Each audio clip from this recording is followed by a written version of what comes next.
அடுத்த சாய்வு Chitra social talk நிகழ்ச்சி இடம்பெறுகின்ற விருந்தினர் கல்யாண மாலை நிகழ்ச்சியின் இயக்குனரான மீரா நாகராஜன்.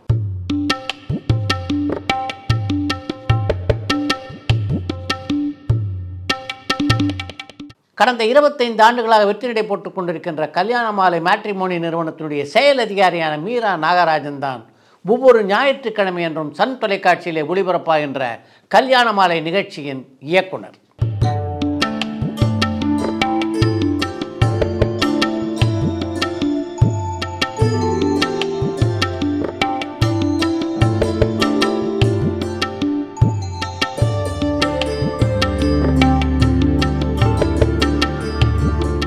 ஏறக்குறைய 3 லட்சத்துக்கும் மேற்பட்ட திருமணங்களை வெற்றிகரமாக நடத்தி முடித்துள்ள கல்யாண மாலை நிறுவனத்திலே தான் பெற்ற அனுபவங்கள் பலவற்றை இந்த நேர்காணலிலே பகிர்ந்து கொண்டிருக்கிறார் மீரா நாகராஜன்.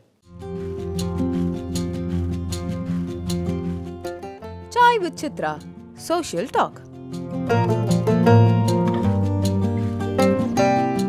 முதல்ல உங்கள் குடும்பத்தை பற்றி சொல்லுங்கள்.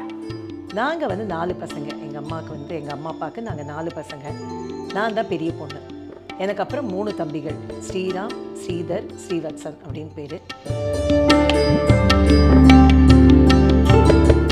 உங்கள் கணவரின் மூத்த சகோதரரான பிரவீன் நடராஜன் ஒரு பிரபலமான படத்தயாரிப்பாளர். அப்படிப்பட்ட ஒரு குடும்பத்தில் முதலாக அடியெடுத்து வைத்த போது எப்படி இருந்தது? ஒரு தைரியம் உண்டு, எதாக இருந்தாலும் சமாளிக்க முடியும் அப்படின்னு. அது மாதிரி தான் நான் இந்த குடும்பத்துக்கு வந்த பொழுது உண்மையிலே சொல்கிறேன், கேட்டால் சிரிப்பாங்க. என்னோடய பெட்ரூம்க்கு எப்படி போகணுன்னு கூட வீட்டுக்கு வழி தெரியாது, அந்த மாதிரி இருக்கும் அந்த வீடு. ஒரு 3 மாடி. உங்கள் திருமணத்தை 50% காதல் திருமணம் அப்படின்னு சொல்லலாமா? நியாயமாக பார்த்தா காதல் திருமணம்னு சொல்ல வேண்டியது தான். ஆனால் குடும்பத்துக்கு ரொம்ப சொன்ன நிமிஷம் பிடிச்ச ஃபேமிலியாக இருந்தது. ஏன்னா எல்லாருக்கும் தெரிஞ்ச ஃபேமிலி ரொம்ப வருஷமாக. உங்களை கல்யாணம் பண்ணிக்கிறதுக்காகவே வருமான வரித்துறையில் வேலைக்கு சேர்ந்தார் அவங்க கணவர். அவர் வந்து கவர்மெண்ட் உத்தியோகத்தில் இருந்தால் தான் நான் பொண்ணை கொடுப்பேன்னு சொல்லிட்டேன். எங்கள் அப்பா லாவை படிச்சுட்டு இருந்தவர் அப்படியே பாதியில் நிறுத்திட்டு நேராக போய் இன்கம் டேக்ஸில் வந்து ஸ்போர்ட்ஸ் கோட்டாவில் அப்ளை பண்ணார். கிடச்சிடுது வேலை. இன்றைக்கு உலகம் முழுவதும் போற்றப்படுகின்ற ஒரு நிகழ்ச்சி கல்யாண மாலை. அது யாருடைய பிரெயின் செயல்? நானும் மோகன் சார் இந்த கான்செப்டை இப்படி மனசில் ஊற போட்டுகிட்டே வந்துட்டு மோகன் நட்ராஜன் சார்ட்ட வந்து நான் இதை சொன்ன உடனே அவர் இப்படி வாஷ்ரூம் கதவை திறந்தவர் அப்படியே நின்றுட்டு இதை நம்ம பண்ணுறோமா. முதலாக கல்யாண மாலை நிகழ்ச்சி ஆரம்பித்த போது எப்படிப்பட்ட சவால்களை எல்லாம் நீங்கள் எதிர்கொள்ள வேண்டி இருந்தது? இந்த மாதிரி எங்களுக்கு ஃபீஸ் வரல, ஹாலுக்கு பணம் கட்டலை. ஸோ இந்த ஹாலை நாங்கள் வந்து ஆடியன்ஸை விட மாட்டோம். நாங்கள் இந்த ஹாலை வெளியில் பூட்டிட்டு போயிடுவோம். நீங்கள் வந்து பணம் கட்டினா தான் வெளியில் போக முடியும். 1500 பேர் ஆடியன்ஸ் உள்ளே உட்காந்துருக்காங்க. ஆரம்பத்தில் ஒவ்வொரு வாரமும் இந்த வாரத்தோடு முடிச்சுக்கலாம், அடுத்த வாரத்தோடு முடிச்சுக்கலாம் அப்படின்னு நினச்சிக்கிட்டு இருந்தீங்களாமே, உண்மையா? அதனால் நம்ம வந்து அடுத்த வாரத்துலேயே நிறுத்திடலாம் அப்படின்னு நான் சொல்லுவேன். அவர் வந்து இல்லைம்மா கொஞ்சம் பார்க்கலாம் அப்படின்னு ஒரு வாரம் அவர் சொல்லுவார். என்ன நாங்கள் இது மாதிரி வாரம் வியாழக்கிழமை பேசியிருக்கோம்.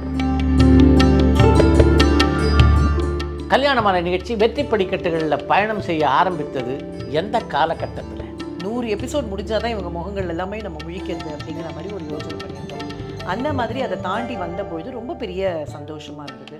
அதே மாதிரி 500வது எபிசோடு தாண்டும் பொழுது அரட்டையரங்கம் அப்போ நமக்கு சைமல்டேனியஸாக போயிட்டு இருந்தது அந்த பேரில். கல்யாண மாலை நிகழ்ச்சியினுடைய வெற்றிக்கு அடிநாதம் அப்படின்னா நீங்கள் எதை சொல்வீங்க?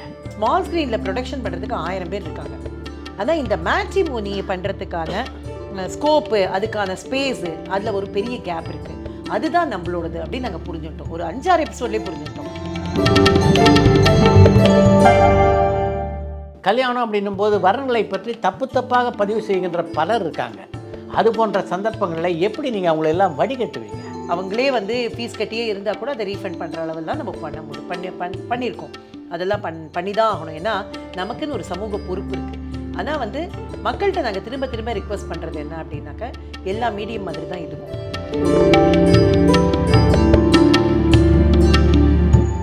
கல்யாண மாலை அப்படின்னு இந்த நிகழ்ச்சிக்கு அழகான பெயர் சூட்டியது பாலச்சந்தருடைய நண்பரான அனந்து தான் இல்லையா? அது வாயில் நுழையிற சிம்பிள் பேராக இருக்கணும் அப்படின்னு அனந்து சார் சொன்னார். அப்போ தான் இந்த படம் வந்து நமக்கு பரபரப்பாக புது அர்த்தங்கள் போயிட்டு அந்த பாட்டு ரொம்ப பாப்புலராக இருந்தது. திடீர்னு அனந்து சார் தான் பேர் வச்சார், கல்யாண மாலை அப்படின்னு பேர் வச்சார்.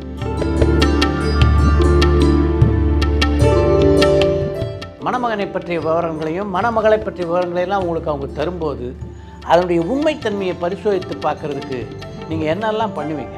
கல்யாண மாலை ஆன்லைன் அப்படிங்கிறதே வந்து ஆட்டோ ஆக்டிவேஷனுங்கிறது கிடையவே கிடையாது.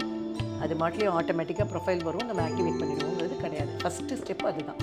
நம்ம ஆஃபீஸ்லேருந்து கால் பண்ணி அவங்கள்ட்ட திரும்ப எல்லாத்தையும் விசாரிப்பாங்க. இன்றைக்கு பல மேட்ரிமோனியல் அப்ளிகேஷனில் மணமகளுக்கு குடிப்பழக்கம் உண்டா, சிகரெட் பிடிப்பாங்களா அப்படின்லாம் கூட கேள்விகள் இருக்கிறத நான் பார்க்குறேன். அதுக்கெல்லாம் ஆமாம் அப்படின்னு கூட பதில் சொல்கிற பெண்கள் இருக்காங்களா? இருக்குது, அவங்க ஒத்துக்கிறாங்க. அப்ளிகேஷன்லேயே எழுதுறாங்க. சோஷியல் ட்ரிங்கர், ரொம்ப சிகரெட் ரொம்ப கம்மி, ட்ரிங்க்ஸ் வந்து இருக்கு. அப்படிப்பட்ட பெண்களை ஏற்றுக்கொள்ளுதல மணமகன் குடும்பத்தினருக்கு எந்த தயக்கமும் இல்லையா இப்பெல்லாம்? இல்லை, நான் வந்து டீடோட்லேருந்து நினைக்கிற பசங்க அந்த டீடோட்லராக இருக்கிறவங்கள விரும்புகிறாங்க. அதான் அவங்களுக்கு இது பரவாயில்ல அப்படின்னு தோன்றவங்க அதை விரும்புகிறாங்க. அதே மாதிரி தான் பெண்களும். கடந்த 25 ஆண்டுகளாக மணமகங்களையும் பார்த்துக்கிட்டு இருக்கீங்க, மணமகள்களையும் பார்த்துக்கிட்டு இருக்கீங்க. அவங்களுடைய மனநிலையில் என்ன மாற்றம் இப்போ இருக்கிறதா நீங்கள் நினைக்கிறீங்க? அவங்க பார்த்தாங்க, நம்மள்ட்ட சொன்னாங்க, நம்ம கல்யாணம் பண்ணிட்டோங்கிறது ஒரு காலம் இருந்தது. அதுக்கு அடுத்த பீரியடில் எப்படி இருந்தது அப்படின்னாக்கா ரெண்டும் வேணும்.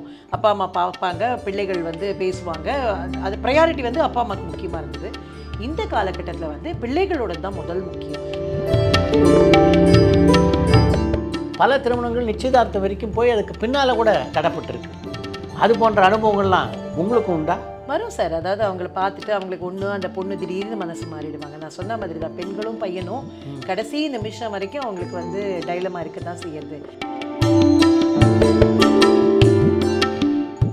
கல்யாண மாலை நிகழ்ச்சியில் பட்டிமன்ற பேச்சாளர்களை இணைத்து கொள்ள வேண்டும் அப்படின்ற எண்ணம் எங்கே உங்களுக்கு பிறந்தது?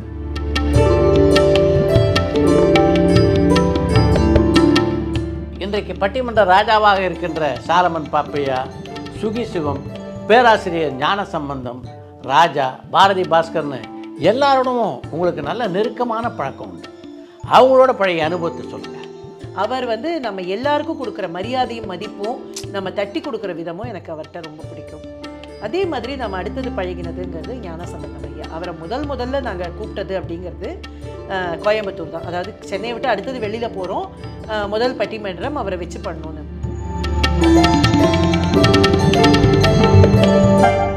இந்தியா முழுமைக்கும் மட்டும் இல்லாமல் பல வெளிநாடுகள்லேயும் உங்கள் நிகழ்ச்சி நடந்திருக்கு. அதில் உங்களால் இன்னி வரைக்கும் மறக்க முடியாத நிகழ்ச்சின்னு எதை சொல்லலாம்? நீங்கள் லைனில் வருவீங்கன்னு நான் நினைக்கவே இல்லை. நம்ம வந்து கண்டிப்பாக இங்கே வந்து பண்ணி ஆகணும் அப்படின்னு நினச்சாங்க. நான் சொன்னேன், என்ன மேடம் நைரோபியிலலாம் யார் இல்லை தமிழ்காரங்க இருக்காங்க, நான் ஏற்பாடு பண்ணுறேன், உங்களுக்கு என்ன பிரச்சனை அப்படின்னு சொல்லி எங்களுக்கு நல்ல பிஸ்னஸ் கிளாஸ் டிக்கெட்டை போட்டு கொடுத்து எல்லாரையும் வர வச்சு, நான் ராஜா சார் நடுவர். உங்களுடைய பட்டிமன்றத்தில் திரைத்துறையிலிருந்தும் பல பேர் கலந்துக்கிட்டு இருக்காங்க இல்லையா? எல்லாரையும் பயன்படுத்தணும்னு ஆசைப்பட்டோம் சார். ஒரு மியூசிக் ப்ரோக்ராம் பண்ணோம் அப்படின்னு ஆசைப்பட்டோம். அது மாதிரி பண்ணினோம். கங்கை அமரன் சாரை வச்சு கம்ப்ளீட் மியூசிக் ஒன்று பண்ணினோம். அது இன்றைக்கி பார்த்தீங்கன்னா யூடியூப்பில் வந்து 3 மில்லியன் வியூஸ், 4 மில்லியன் இன்றைக்கி நல்லா போயிட்டுருக்கு. ஏன்னா அந்த காலத்தில் எடுத்தது.